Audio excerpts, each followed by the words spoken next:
Hello, and welcome to episode 4 of the Godscast at Graphic Policy. I'm Steve Attewell, And I'm Chris Holcomb. and in this issue, we get to meet the Pantheon in their full splendor, but not before we meet the absolutely not based on uh, on Yeezus himself, Baal Hadad.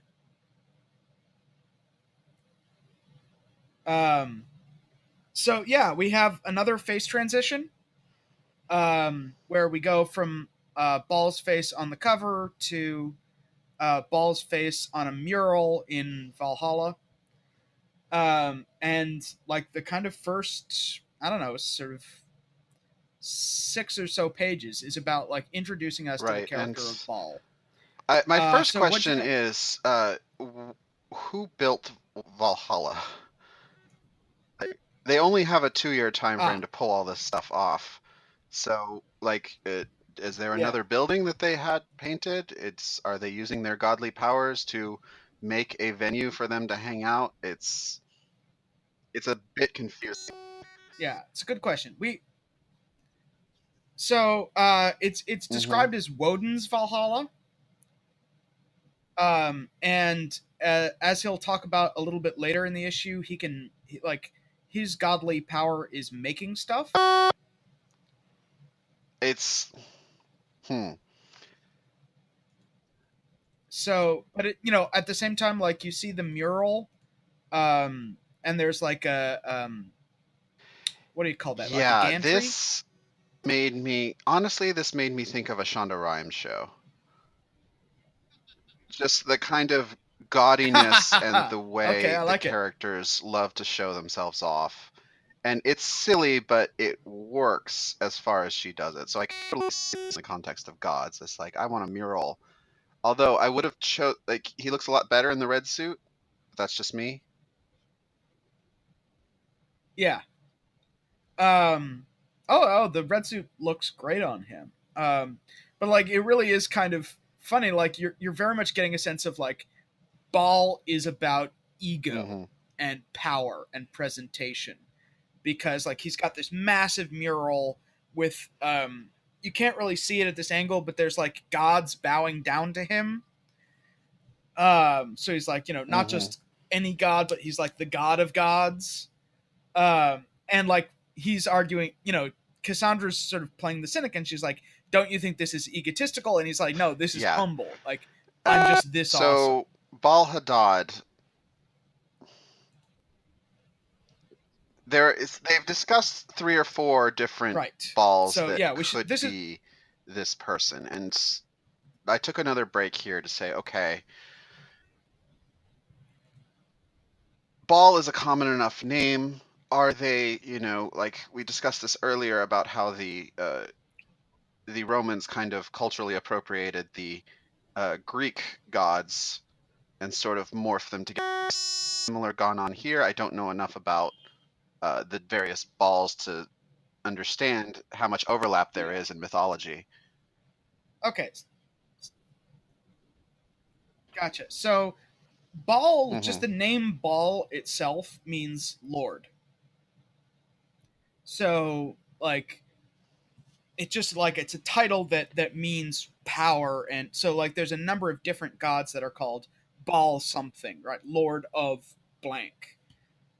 So just this is my little Wikipedia recap. So Baal Haman was the chief god of Carthage. That's the connection to child sacrifice. He was a weather god and a king of the gods. Um, Baal Hadad was a storm and rain god from Mesopotamia, so sort of the other end of the Mediterranean,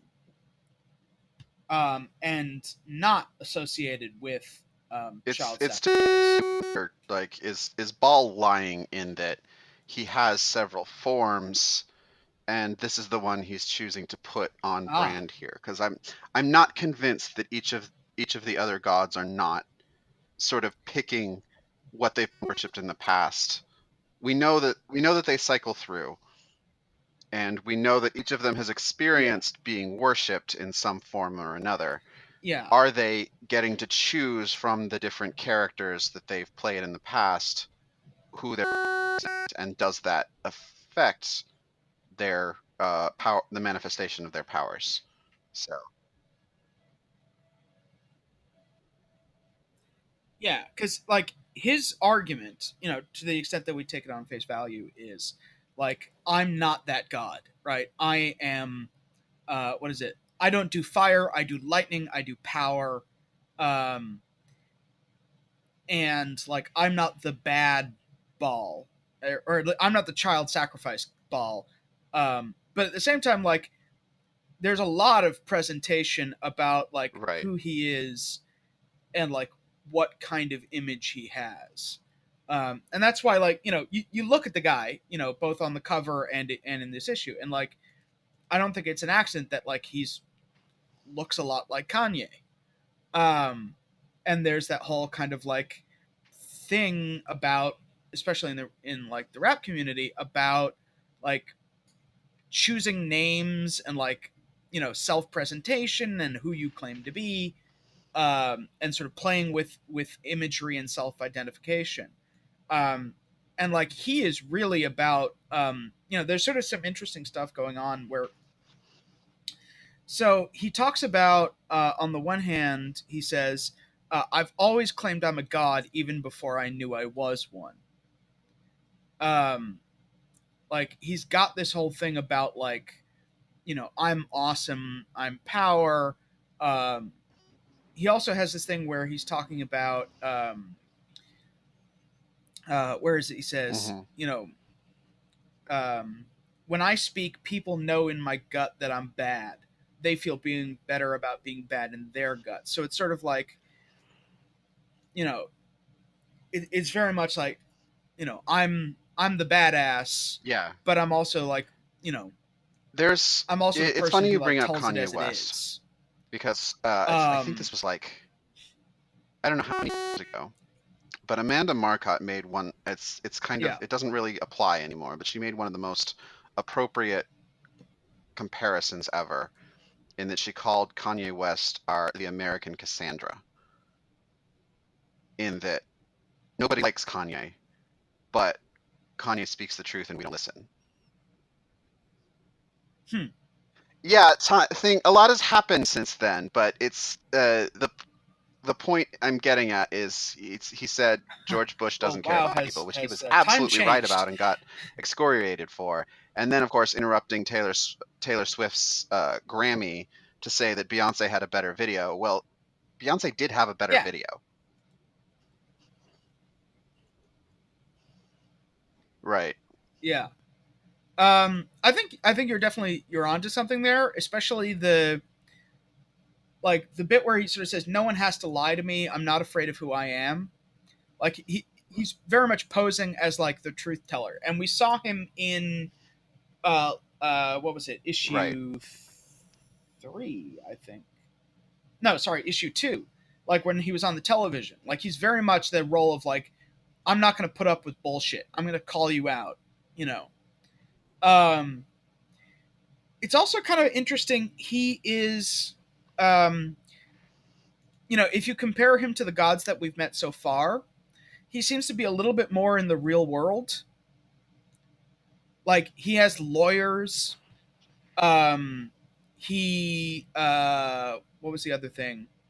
Um, Mm-hmm. he uses like direct messaging and Snapchat to like get what he wants. He understands the power of celebrity, um, which is kind of, you know, it's certainly distinctive from like the underground gods. I mean, Lucifer had, you know, I don't think we really see much of her like social media presence. Um, on the other hand, the other thing that's kind of interesting Mm-hmm. about Ball's presentation is he is a little bit deterministic. Like he says, if we had a choice, it wouldn't be going down like that. What does it matter what I do? In 2 years, I'm going to be dead. Like he's, you know, very much into this idea of like Yeah. self control and like following the rules. Um, By the way, we also get like confirmation that like he got into a fight with Inanna and put him halfway through a wall. Like he's, you know, he gets angry. And we also learned that like Laura is super into him, and is trying to play it cool. This is just another point where I'm not feeling Laura in her, just her obsession with the gods, and she doesn't seem to have a whole lot of ability to kind of differentiate what she likes and what she doesn't. She's so enthralled with the idea of gods that she accepts them on her own terms.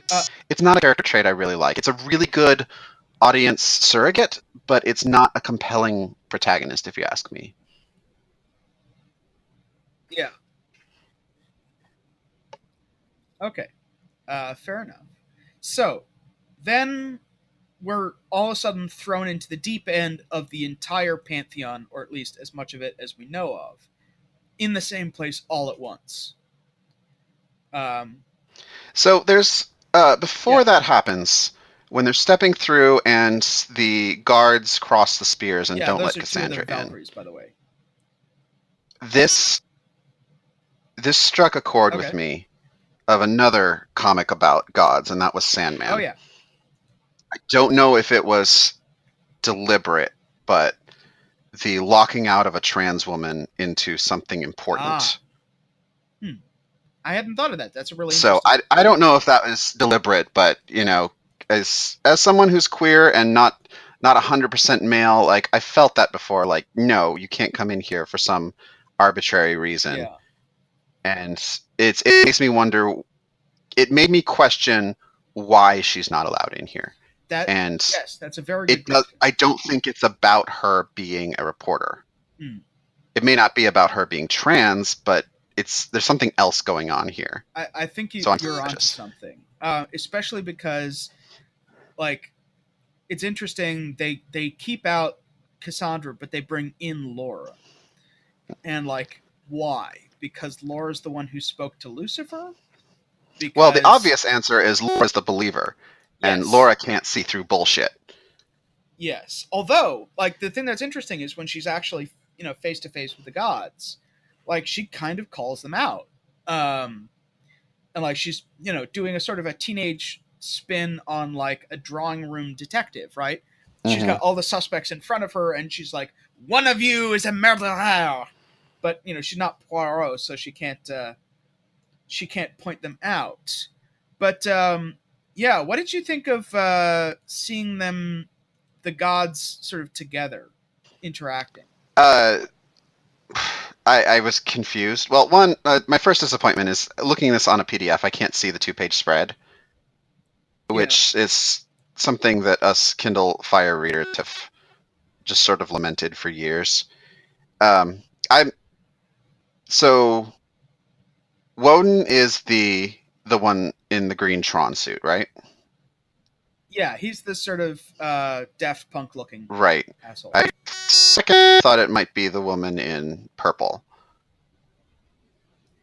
That's I got that now, but I was sort of hoping that Woden would be another who was playing with gender, because we get a lot of that, and that's something I'm always here for.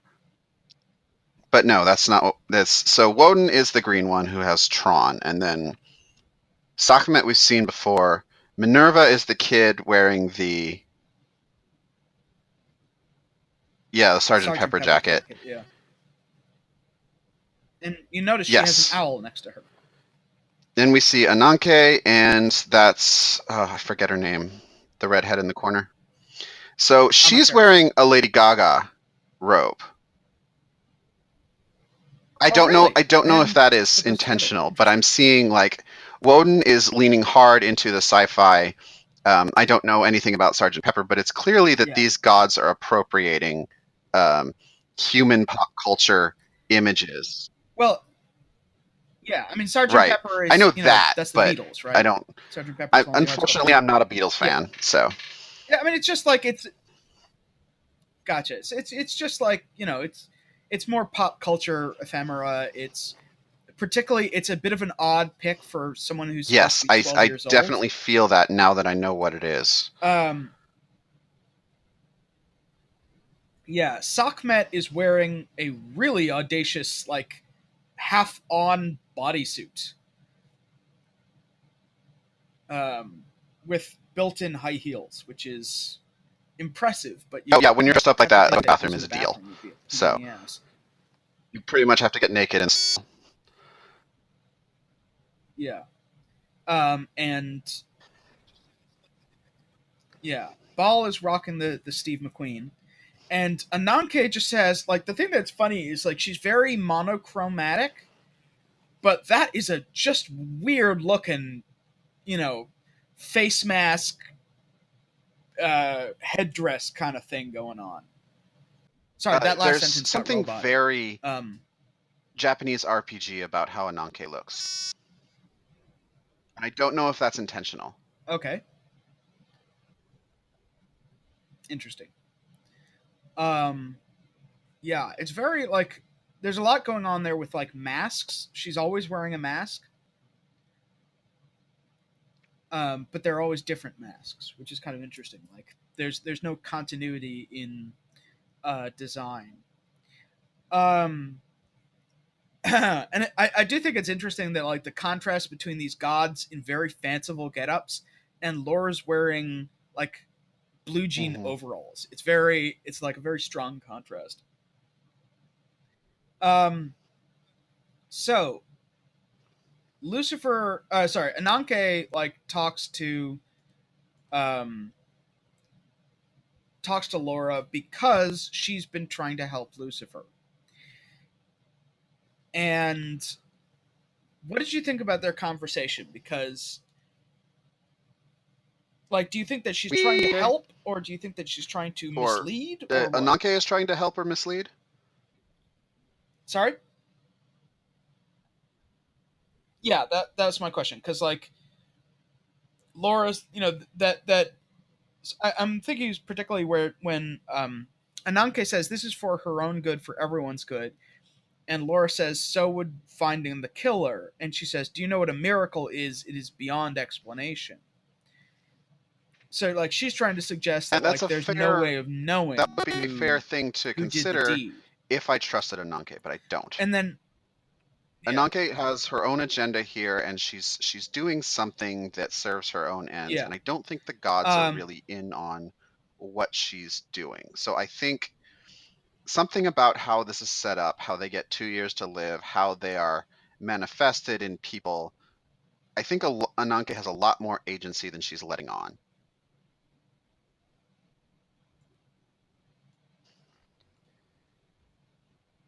Yeah. She does give us a little bit of information, which is interesting, where she says, we don't use our abilities publicly, and we don't use we don't use our other abilities publicly. We don't use them to hurt mortals. Gods fight themselves, and that's okay because they have defenses and it's private. But against a human, anybody could have done this from any of us with the power of fire, which is interesting because it suggests that some people have it and some people don't. And they could have done it from a huge distance, that it doesn't have to be whoever's in the room. And then, like, almost... I don't know that I believe her. Yeah. In that it has to be someone with fire, and, like, it's all chemical reactions. Yeah. It's pressure. Right. I feel like a weather god could make enough pressure to make a head explode. Yeah. And what's interesting is we then get everybody except Ball saying that they could have done it. Sekhmet says, like, she could have done it and that she's done bad stuff to people in the past.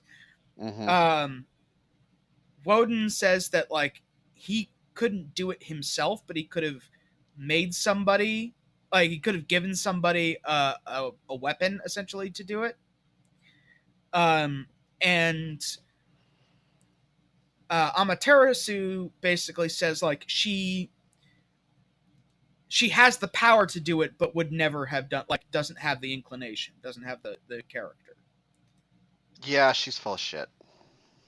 Yeah. I'm not buying her innocent act. Nice. Yeah. And then Baal, interestingly, says, or it really could have been Lucifer.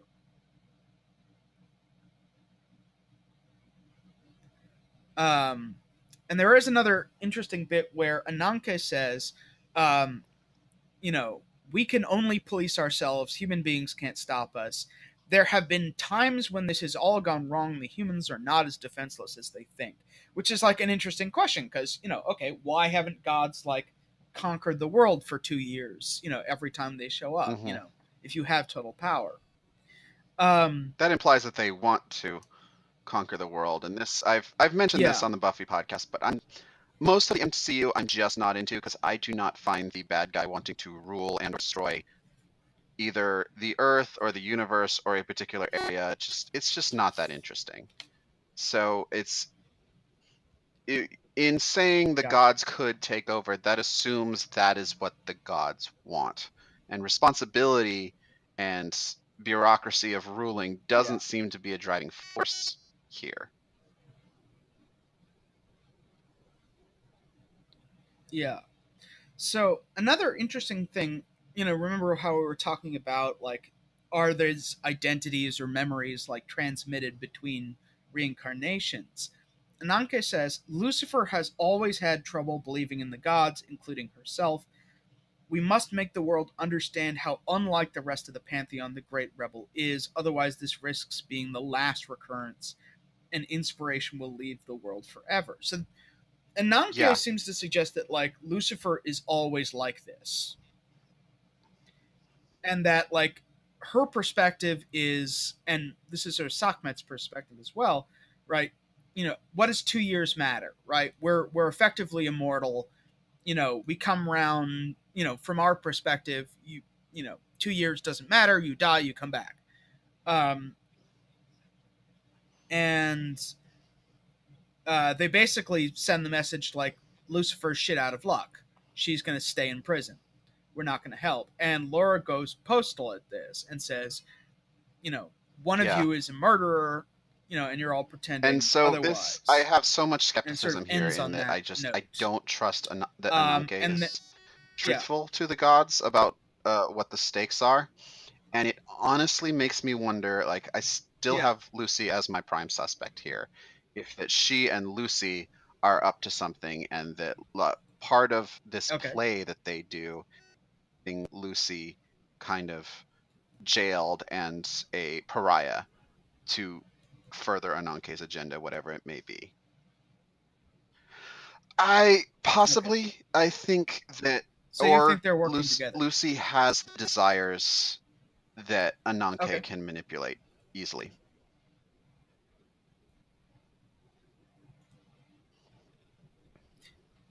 yeah, definitely that. Because like the moment that Lucifer Hmm. like hears the message, like she goes completely postal, and there's sort of like an interesting conflation between dying and being in prison, because like her response to being told like you have to sit in prison for 2 years is Hmm. to say like none of the rest of them believe that they're gonna die in 2 years. I believe it, and nothing is gonna be okay, and therefore fuck all the rules, because she says fuck the next life when I have a perfectly good one right here. Fuck anyone who thinks I should be in a cage for them.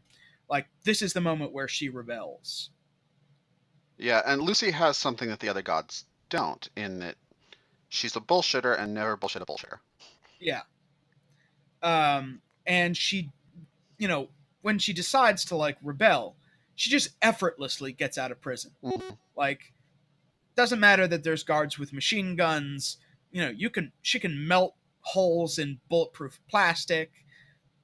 She doesn't need to snap. She can blow off handcuffs without doing that. Um, and then her, you know, the funny thing is like, okay, once she's done this, once she's decided to break out of prison, like her reaction is like, I'm gonna get some cigarettes.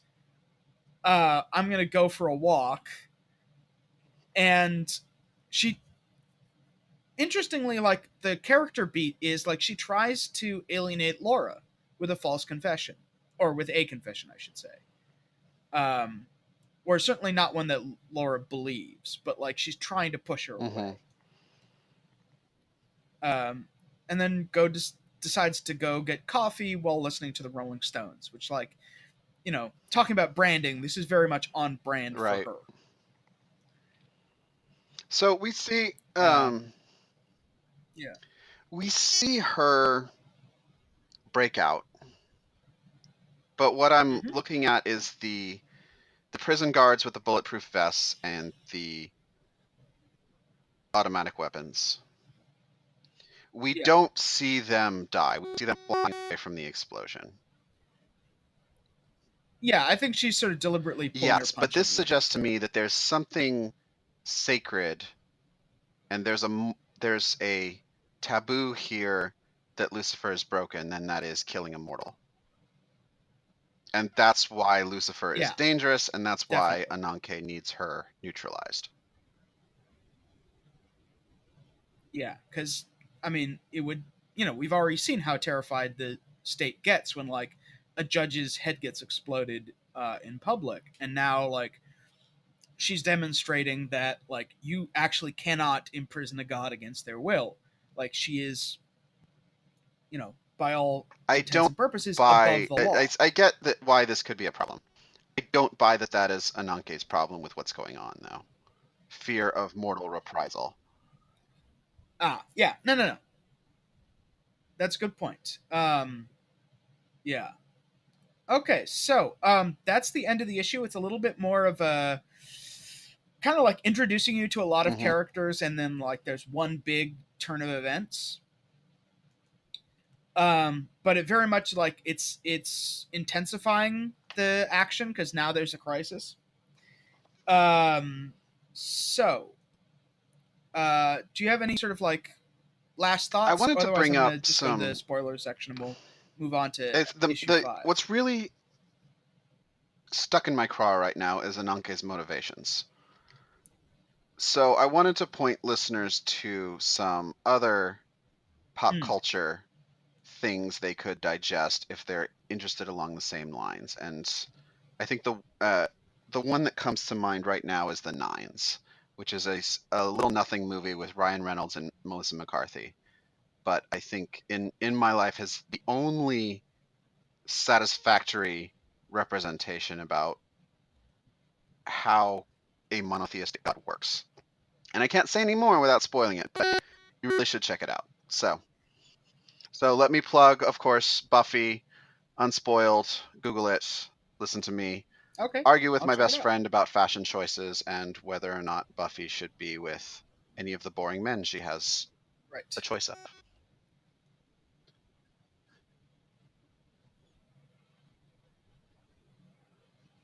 Okay.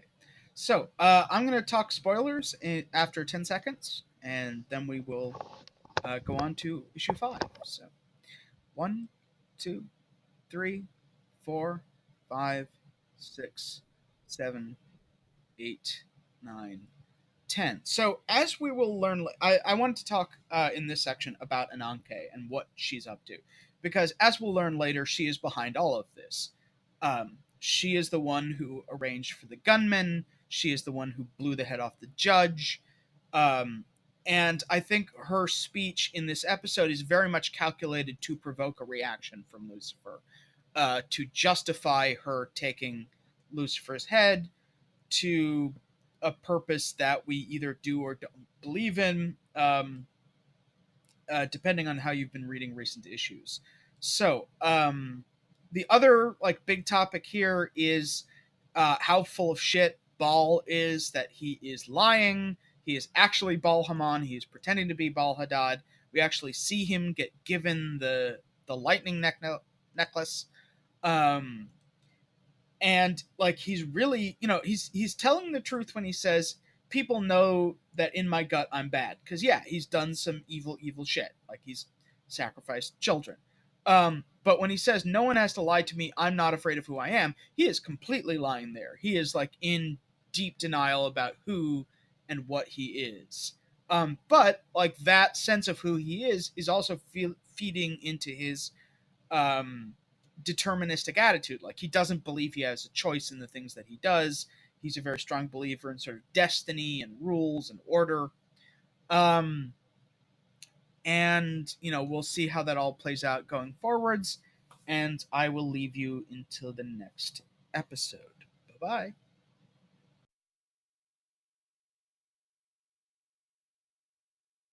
Hey, thanks for watching the previous video from Graphic Policy Television. Just by watching, you help support our site. Thank you so much. Now, if you're watching these videos, you probably care about geeky things like movies, television, comic books, toys, games, video games, you name it. You can go and subscribe right now to our YouTube channel to stay in touch and catch all the new videos, or check out our website at graphicpolicy.com. There's a nice link on this end of the video. But as always, thank you for watching. Keep on rocking and keep it geeky.